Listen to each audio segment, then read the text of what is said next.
Hello friends, a lot many of you have been waiting to know what happened in the Bombay High Court virtual hearing. Lots of developments, and I'll go through it in a chronological manner so that you can understand the arguments that were put forth by various sides. But before that, let me give you the big news point, is that the deadline of 22nd June, by which time you had to tell the principals and the principals had to inform the council about which of the two options, option number one, that is that you will appear for the examinations in July, option number two, be marked on the basis of your pre-board examination marks. That deadline is being extended. That's not 22nd June anymore. The council will now make it clear and public what methodology they will adopt in order to assess students who opt not to give the examinations in July 2020, so that parents and students can now make an informed choice. Okay, that's important, because if you see, the debate over the last 2 days was about how the ICSE council was rather behaving in a rather opaque kind of manner. No one knew whether if you have scored 70 on 80 in the biology paper, whether it will be the same 70 which will reflect in your final mark sheet out of 80, or whether there will be some kind of an increase depending on your performance in the other papers in the month of which you gave in the month of February, March. So now that point was made in the court by the petitioner, Mr. Arvind Tiwari. So the council will now have to work on it, make it public, and give sufficient time to the students and parents to understand it, and then make an informed choice. Okay, the council will inform the schools about the extension of the deadline to the schools via email today. Now, let me tell you in detail about what really happened in court, and that's very interesting stuff. Now, it started with the Advocate General of Maharashtra. He first made the point in court that the government cannot give permission to conduct the examinations as the number of corona positive cases has been steadily rising in Maharashtra, specifically in cities like Mumbai, Thane and Pune. Okay. And number two, and listen to this carefully, the Advocate General making the point that the question papers and the answer sheets are likely to be a major source of the transmission of the virus. Okay, to this the lawyer for the ICSE council replied, saying that that's not really a problem for us, because the question papers have been lying inside sealed covers in different schools since the month of February.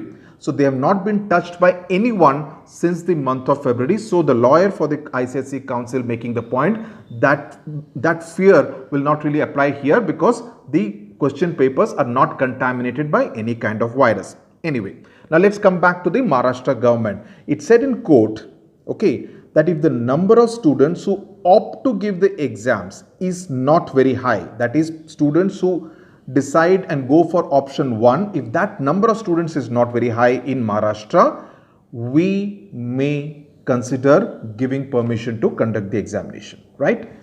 The operative word is we may consider. It's not we will give permission.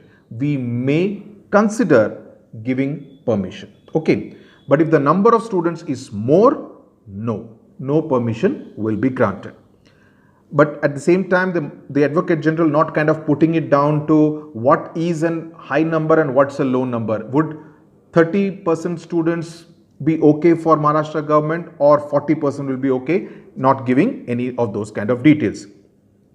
Now, significantly, as against its earlier position, the council, which had earlier said that we are not bound by the rules of the Maharashtra government, we do not need their permission. Today, the council said, yes, government permission, nod, support, cooperation is necessary for the ICSE council to conduct the examination. So there was a bit of change from what it said in court last week.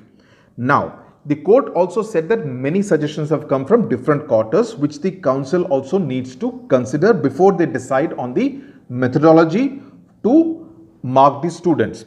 Like, for instance, one of the major suggestions which has come is to take average marks of the first 6 to 7 papers and use those average marks to give the marks for the remaining papers like geography, biology, etc. for ICSE class 10 students.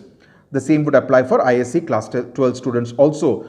So basically what it means is that if the court is telling the council that take all those suggestions also into account, factor all those suggestions also, it means that there is no finality yet on whether pre-board marks will indeed be your barometer to decide your final marks. There could possibly be a change depending on what the council decides. The council said everything is being discussed internally within the ICSE council. So what it will be finally, we do not know. But what it shows is that various other suggestions will also be taken into consideration. Okay.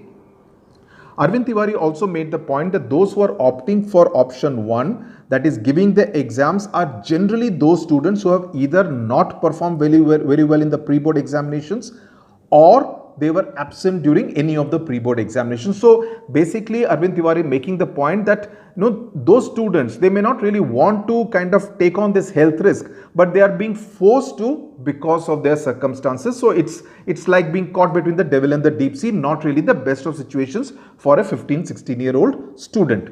He also brought to the Chief Justice notice, and we had done a story on this last night, that many schools were taking the decisions on behalf of the students and putting pressure on them that you need to go for option 1 in some cases, or you need to go for option 2 in some cases.